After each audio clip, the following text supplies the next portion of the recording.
Assalamualaikum warahmatullahi wabarakatuh. Selamat siang teman-teman semuanya. Bertemu lagi bersama saya Emilia. Saya mahasiswa dari Universitas Riau Kepulauan, Prodi BK ya.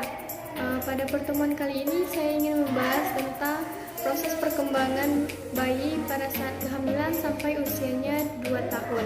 Namun sebelumnya di sini saya juga akan sedikit membahas tentang mengapa sih kita belajar psikologi perkembangan, apa sih manfaatnya kita belajar psikologi perkembangan. Baiklah teman-teman, tapi sebelumnya jangan lupa like, subscribe, and comment ya. Thank you. Nah teman-teman semua, kita masuk pada materi yang pertama. Materi yang pertama yaitu manfaat belajar psikologi perkembangan. Apa sih manfaat belajar psikologi perkembangan? Nah, manfaatnya ini bisa kita aplikasikan dalam kehidupan kita sehari-hari. Manfaatnya yang pertama yaitu kita lebih bisa paham mengenai perilaku setiap individu yang sesuai dengan tingkat pertumbuhannya. Yang kedua, kita bisa lebih paham mengenai diri sendiri dan individu pada umumnya. Yang ketiga, kita bisa membedakan metode apa yang kita gunakan dalam pengajaran ataupun perilaku kita sehari-hari. Yang keempat, kita bisa paham mengenai bagaimana cara mengalahkan ego, menumbuhkan rasa empati terhadap sesama manusia. Dan manfaat selanjutnya yaitu kita bisa banyak mendapatkan pengetahuan ataupun bagaimana cara memberikan reason yang tepat pada perilaku anak nantinya.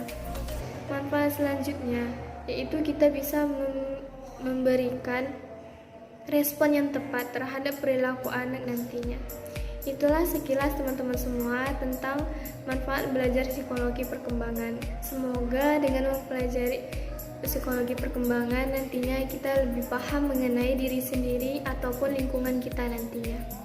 Nah teman-teman semuanya, tadi kan kita udah belajar manfaat psikologi perkembangan. Sekarang kita harus tahu apa itu psikologi perkembangan.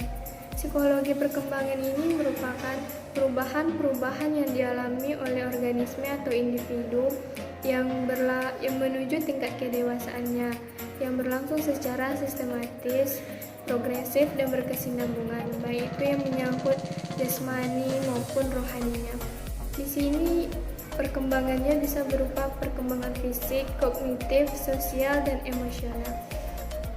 Nah, teman-teman semuanya, sekarang kita akan membahas fase perkembangan infansi secara fisik.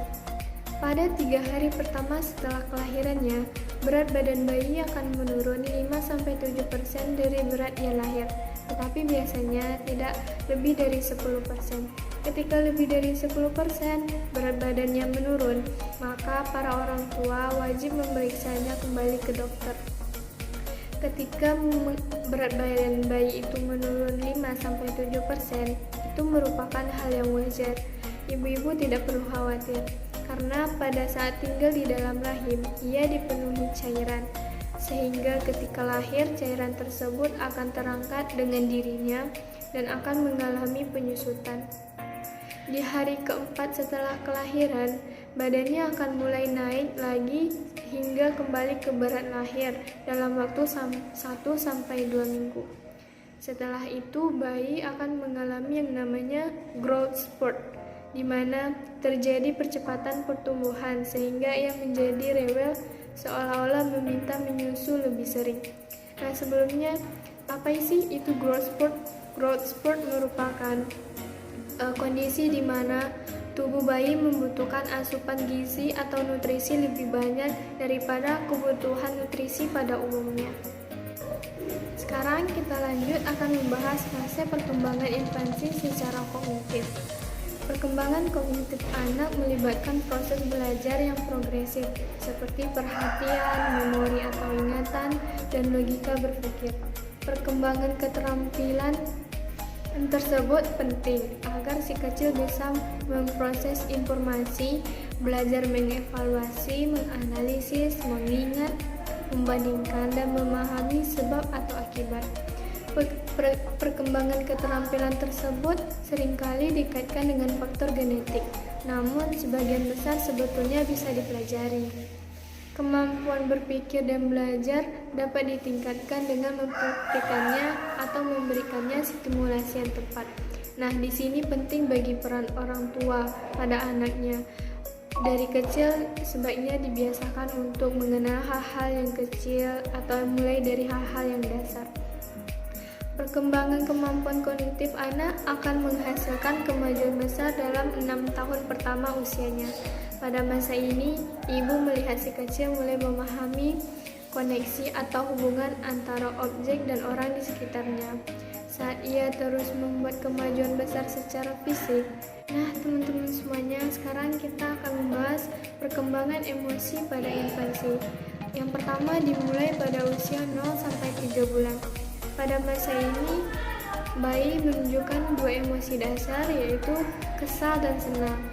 Karena gerak fisiknya masih terbatas, ia akan menunjukkan emosinya pada saat-saat tertentu. Contohnya, ketika ia sedang lapar, ia akan merengek atau menangis. Memasuki usia 2 bulan, si kecil akan mulai merespon benda-benda yang ada di sekitarnya. Pada usia 4-7 bulan, di usia ini sistem saraf bayi akan mulai berkembang. Si kecil mulai bisa merespon hal-hal yang ada di sekitar apa yang membuatnya senang atau sedih. Contohnya, bayi akan mulai tertawa ketika digelitik ataupun akan menangis kalau sudah merasa tidak nyaman. Menariknya lagi, di sini bayi sudah bisa membedakan wajah orang tuanya. Sehingga ketika ada orang lain yang mendekatinya, ia akan menangis dan akan mencari orang tuanya karena menurutnya orang tuanya lah yang bisa memberikan kenyamanan kepada dirinya. Memasuki usia 8-12 bulan, perkembangan emosi bayi sudah semakin pesat. Sekarang dia tidak hanya mengenal emosi marah, senang, ataupun kesal saja. Namun pada usia ini dia sudah bisa mulai merasakan rasa malu, rasa takut, karena rasa cemas merupakan milestone atau pencapaian penting bagi perkembangan emosi anak. Biasanya pada usia ini anak-anak tidak mau jauh dari orang tuanya walaupun ditinggal sekejap saja. Perkembangan emosi bayi yang seperti ini biasanya membuat orang tua kewalahan. Namun bagaimanapun juga, anak atau bayi harus diberikan rasa nyaman dari orang tuanya, ataupun tunjukkan kepadanya bahwa sebagai orang tua peduli dan bisa memberikan rasa nyaman kepada bayi tersebut. Selanjutnya kita akan membahas perkembangan sosial pada bayi.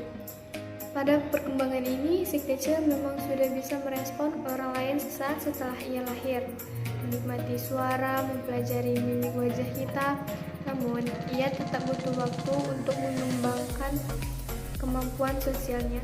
Dilansir dari Baby Center, kemampuan sosial si kecil memang sudah mulai saat ia bertemu kita untuk pertama kalinya. Ia akan menatap wajah kita untuk mendapatkan apa yang ia butuhkan. Awalnya mungkin hanya berupa makanan dan kenyamanan, namun kemudian ia akan meminta perhatian serta stimulasi dari Anda. Dan faktanya adalah kita adalah teman bermain pertama favorit bagi si kecil.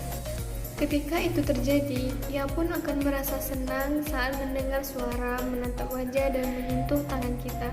Kenyamanan dan keamanan yang ia rasakan akan memberinya kepercayaan diri untuk membangun hubungan dan berinteraksi dengan orang lain.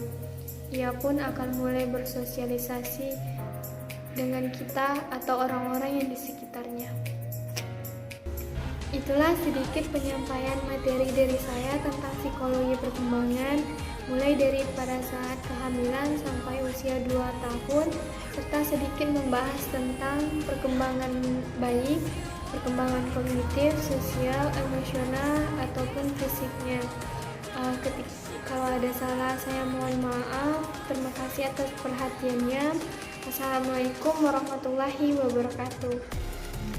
Sampai jumpa pada pertemuan selanjutnya.